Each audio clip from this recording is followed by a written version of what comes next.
Hey everybody, checking out the high school football preview. This for week 5. Week 5 of the high school football season already. Tom Markowski, I'm Lauren Plant. A lot of big games going on this weekend. So we're just kind of roll through what Tom thinks about how some of these are going to turn out. Number 1, let's go De La Salle, Orchard Lake St. Mary's at Orchard Lake on the red turf. This is the main event on State Champs this week. Your thoughts? Defense is my first thought. Both teams are playing excellent defense. St. Mary's does what it does. It's just doing it better this year. They've always been a kind of a run team, but they have such good wideouts that you can't stack the middle with 9 defenders, else you get burned. And I think De La Salle is going to do similar things that St. Mary's tries to do. Establish the run, try to keep St. Mary's offense off the field, and win a slugfest. 17-14, something of that nature. I mean, St. Mary's went down to Mishawaka Penn and won by 3 down there. I don't see much of a difference here. I think De La Salle is as good as anybody in the state, and I see another close game. All right, so just like last year, Orchard Lake pulling one out at the end? Yeah, I think so. And I also think, and no dissing Detroit Catholic Central here, I think this is part A. Part B will it be at Ford Field for the Catholic League Championship. All right, let's have fun a little bit. Lincoln Park is actually a team that could be playing for a playoff spot coming up pretty soon.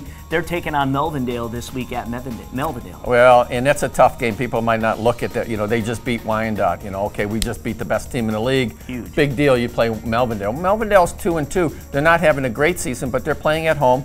And Lincoln Park is not a good football team and yet. They're not accustomed to winning. Yeah, and so how are they going to handle that? And the consistency isn't there either. When I say they're not a good football team, they're 3-1. They're in position to be a good football team. They have to show me that they're consistent.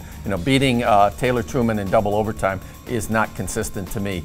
And this is a big test for them because they had such a big high beating Wyandotte. Now they got to come back down and just play their normal football game, and that's up to Jamie Greeno and his staff. Speaking of tests, which is the bigger for which team in the MAC? Warren Mott at Chippewa Valley.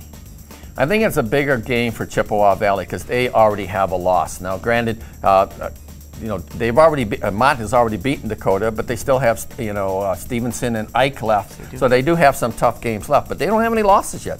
I think if Chippewa loses at home, that's going to hit them right in the gut. I think it's a bigger game for Chip. How about heading out to the west side, Battle Creek, Lakeview, and Lakeshore? Well, Stevensville Lakeshore just came up a big win this week. They had one. I think it might have been the only game that was postponed on Friday night. They had thunderstorms in that part of the area, so they had to play their game against St. Joe, their huge rival, on Saturday morning, came out with a 28-14 victory. I like Stevensville Lakeshore. Their only loss was to Portage Central by 1.7-6. Lakeshore is kind of a sleeper out there. All right, let's finish up with this one.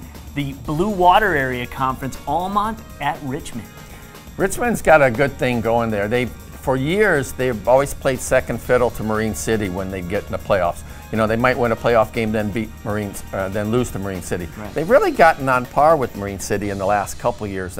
Obviously, Marine City winning some state titles in a few years back before then. Yep. But Richmond's got it going. The whole program, look at the baseball program's really taking a step up too. So I like Richmond in this game. Yeah, they're not known as just a wrestling school anymore, right? They used to be, Yeah, and the volleyball too. Absolutely. All right, so that's what we have. All of those games you'll be able to see on State Champs or on State Champs Extra Point. Of course, the Almont game we'll have on State Champs. Our main event will be the Orchard Lake St. Mary's Warren De La Salle game, and we'll also have the Lakeshore Battle Creek Lakeview game on. That will be on State Champs Sundays at 9 a.m. on Fox Sports Detroit. You'll be able to catch the other games we talked about, Lincoln Park and Melvindale, and of course Warren Mott at Chippewa Valley. We forgot to mention real quick before we go, King and Cass Tech, a quick prediction. Gosh, I predicted King to lose to De La Salle. I predicted King to lose to East English. I'm done. I'm going with King to beat Cass Tech. There you go. Check it out on State Champs Extra Point, 11:30 a.m., WXYZ Channel 7. Let's see how Tom did this week. And we're going to talk about those games Friday night from 10 to 11 p.m. on Detroit Sports 105.1. Tom, Scott Bernstein, myself, Lauren Jabbar, we're going to break it all down and see what took place